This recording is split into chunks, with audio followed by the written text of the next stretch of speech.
Hola oyentes de Radio Sefarad y bienvenidos una semana más a este Por Israel en Voz, en el que tenemos el placer de saludar a Israel Winicky. Shalom. Shalom, ¿cómo están? Bueno, gracias de nuevo por estar con todos los oyentes de Radio Sefarad una semana más en este tu programa Por Israel en Voz, donde nos vas a hablar de diferentes asuntos, comenzando por la situación en Gaza. Sí. La situación en Gaza en general y de Hamás en particular es cada vez más explosiva. Una tasa de infección por COVID-19 del 30%. La carencia de respiradores, insumos médicos y sumado a todo eso, los problemas con el suministro eléctrico, la falta de trabajo y la incertidumbre hacia el futuro hacen que el descontento cunda cada vez más. ¿Y cuál es la respuesta de Hamás? Amenazar y atacar a Israel, al tiempo que se culpa al Estado judío de todos los males de la franja. Yahya Sinwar, el líder de Hamás, ha expresado en su momento que si en Gaza no hay ventiladores, los israelíes no podrán respirar. Y en el caso de este personaje no se trata de amenazas vacías. Es un fanático y los fanáticos no razonan.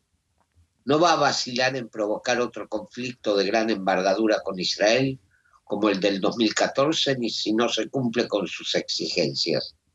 Aparte de esto, hasta ahora Sinwar solo ha podido exhibir fracasos y sabe que su rival, Haniyeh, está al acecho, preparado para disputarle la franja de Gaza. Sí. Los únicos que sufren las consecuencias del terror que domina la franja son los gazatíes. Ahora vamos a otro tema. Algo se está cocinando en Medio Oriente que puede cambiar el mapa político de la zona. El ministro de Relaciones Exteriores de Bahrein estuvo en Israel reunido con Netanyahu y con el secretario de Estado de Estados Unidos, Mike Pompeo. El domingo, Netanyahu, acompañado por el jefe del Mossad, Yossi Cohen, voló en un avión privado a Arabia Saudita para entrevistarse en la ciudad de Neom con el príncipe heredero Mohammed bin Salman. Y, oh casualidad, con el señor Pompeo, que también se encontraba en el lugar, volviendo a Israel después de la medianoche. Cabe aclarar que este viaje se realizó sin el conocimiento de Benny Gantz, quien está a cargo del Ministerio de Defensa, y de Gabi Ashkenazi, ministro de Relaciones Exteriores de Israel, ambos de Cajol Labán.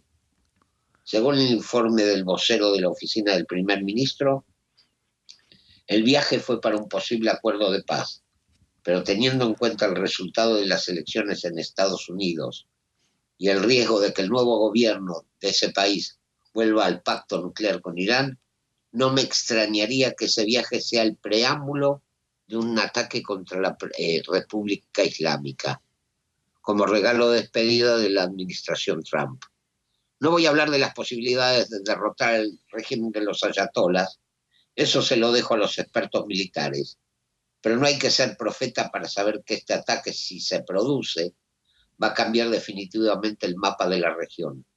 Afirman que fueron a hablar de paz, y ya un vocero saudí dijo que no se llegó a ningún acuerdo, pero mi olfato me dice que sí hubo acuerdo y están sonando los tambores de guerra en el Medio Oriente. Y ahora, para terminar, quiero hacer un pequeño homenaje. Según el calendario judío, mañana, 8 de Kislev, se cumple un nuevo aniversario del fallecimiento de Golda Meir. Sabemos que a lo largo de la historia judía hubo mujeres que se han destacado por su valor e inteligencia. Las matriarcas, Miriam, Débora, Ruth, Judith, doña Gracia Méndez. Y en la historia reciente tenemos a Golda Meir, de cuyo fallecimiento se cumplen 42 años. Nacida como Golda Mavovich en Kiev, Ucrania, el 3 de mayo de 1898, fue política, diplomática y estadista, quinta primer ministro de Israel, fue la primera mujer en Israel y tercera en el mundo en asumir tan alto cargo. Fue la primera embajadora del Estado de Israel en la Unión Soviética, ministro de Trabajo, ministro de Interior y ministra de Relaciones Exteriores. Fue elegida secretaria general de Mapai en 1966 y se convirtió en líder de la oposición, así como la primera mujer en dirigir un partido político importante en Israel. Tras la repentina muerte de Levi Eshkol, el partido eligió a Meir como su sucesora, asumiendo el cargo el 17 de marzo de 1969. Su mandato estuvo marcado por las luchas internas dentro del gabinete de coalición, con serios desacuerdos y conflictos. Finalmente, Golda dimitió en 1974, dejando la dirección a su sucesor Isaac Rabin. Su historia está marcada por la zozobra y la precariedad. Por ese motivo, su quehacer público hizo hincapié en dos cuestiones principales: los derechos del trabajador y más aún de la trabajadora, y el auxilio a los refugiados. En 1938, como observadora judía de Palestina, asistió a la conferencia de Evian, convocada por el presidente de los Estados Unidos, Franklin Delano Roosevelt, y llevada a cabo en Francia, que buscaba ayudar a los refugiados judíos que eran víctimas de las políticas discriminatorias antisemitas del régimen nazi en Alemania y Austria, y que eclosionó en la noche de los cristales rotos.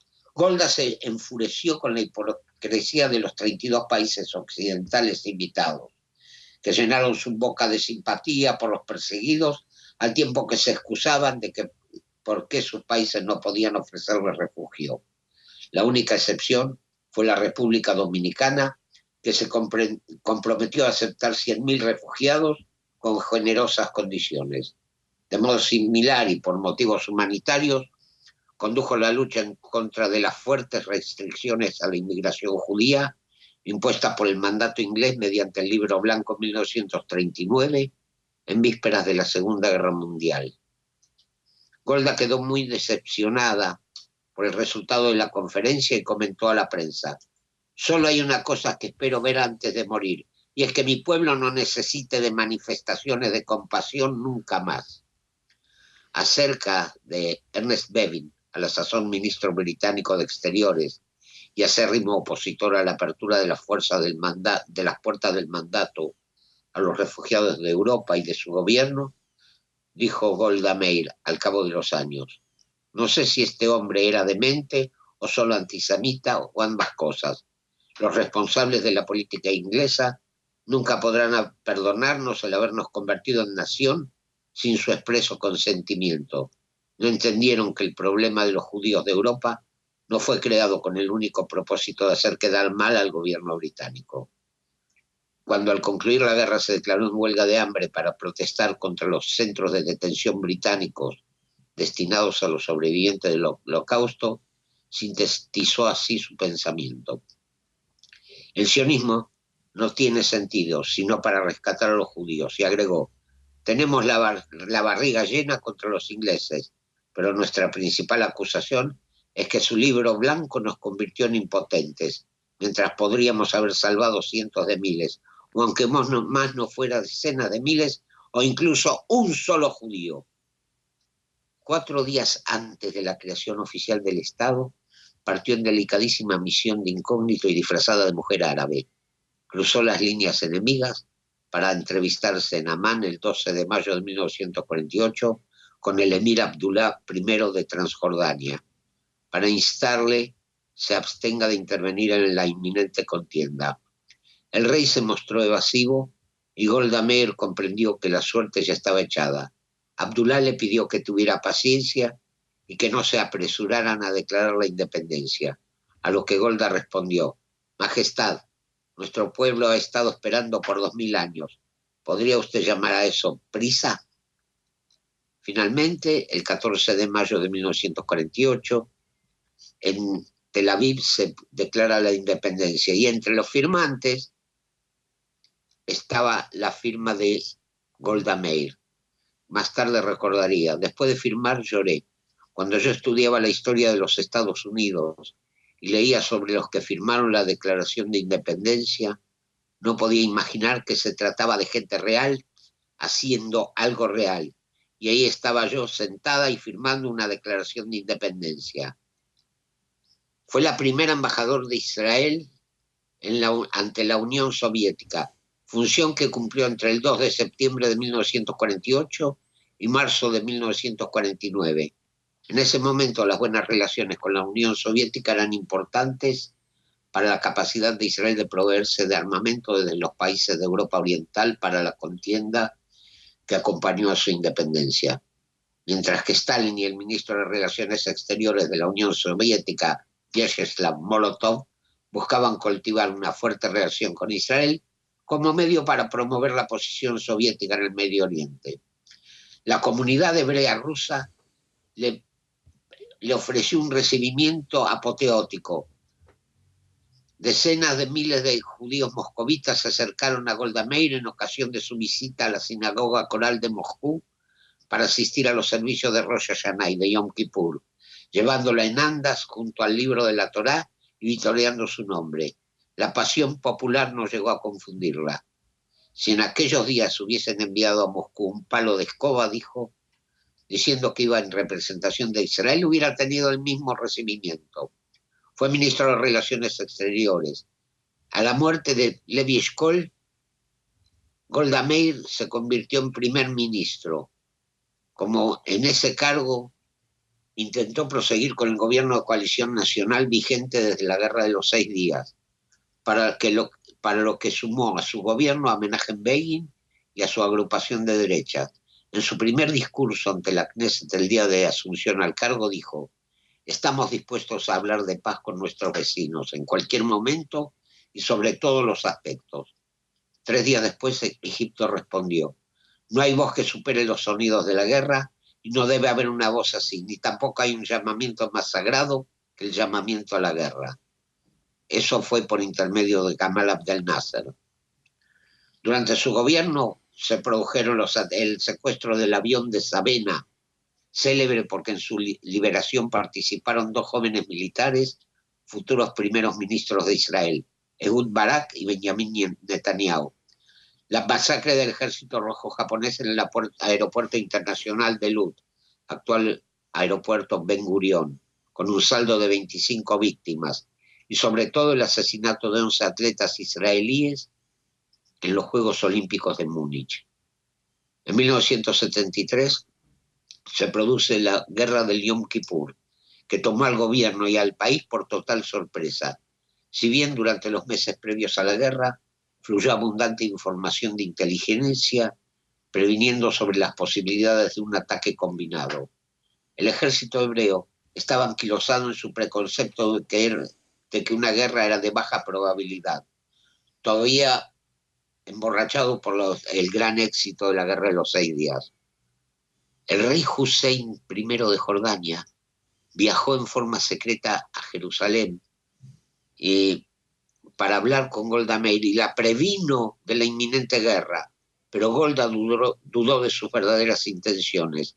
Solo 1 hora antes del estallido, la primera ministra decidió desoír a sus militares. El ministro de Defensa, Moshe Dayan, y su ministro y ex comandante en jefe, Haim Bar-Lev, y ordenó movilizar a las reservas en una de las decisiones más dramáticas y cardinales de toda la contienda. Aún así, Golda Meir jamás se perdonó su crucial aporte al fiasco. Deberé vivir hasta el fin de mis días sabiendo algo tan terrible que escribió en su autobiografía. Si bien Israel rechazó la agresión árabe, todos sabemos el golpe que significó la guerra del Yom Kippur.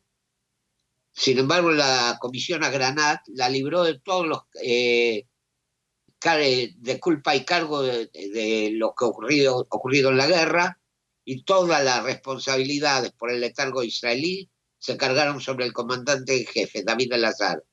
Pero la opinión pública estuvo en desacuerdo. El informe de la comisión no hizo sino alimentar una ola de protestas que derivaron en la renuncia de Golda Meir y que fue sustituida por Isaac Rabin. A mediados de 1973, Golda Meir había llegado a un elevado grado de apoyo y consenso en la opinión pública, tanto israelí como internacional. Unos como otros la asociaban con la imagen de la Iris Shemame, la madre judía, con sentido común y sobreprotectora con sus descendientes. Fueron célebres las reuniones de sus más íntimos allegados en la cocina de su residencia oficial, la famosa cocina de Golda, en la que se decidían los destinos del país. Las elecciones de 1973 fueron ganadas por su partido, pero el 11 de abril de 1974 renunció, cediendo a lo que sentía era la verdadera voluntad del pueblo. 5 años son suficientes. Supera mi fuerza a seguir llevando esta carga. A pesar de que Golda Meir dejó el cargo en 1974, siguió siendo una pieza importante en la vida política de su país. Cuando Anwar Sadat, el 14 de noviembre de 1977, anunció que iba a ir a la capital de Israel, Golda Meir, que se encontraba en Nueva York, lo aclamó con un brillante gesto, pero aconsejó esperar y ver, dependiendo de resultados más concretos. Solo 6 días después, Sadat voló desde Egipto y dio su histórico discurso en la Knesset. Al arribar a Israel, el mandatario egipcio parecía más a gusto con ella y con cualquiera de los otros prominentes israelíes con los que se entrevistó. En su encuentro con el líder egipcio, Golda Meir le entregó un regalo para su nieta recién nacida. Más tarde, el visitante confesó que hubiera preferido negociar con Golda, declarando que la anciana realmente tiene agallas, ya que tenía la voluntad de perseverar en el camino hacia la paz. A causa del dolor que le produjo la guerra de Yom Kippur, Golda Meir se retiró al Kibbutz Revivim, en la casa de su hija Sara, donde pasó sus últimos años. Y el 7 de Kislev fue internada en el hospital Hadassah, falleciendo al día siguiente a las 16:30 horas como consecuencia de un cáncer, a la edad de 80 años. Golda Meir no fue un profeta en su tierra.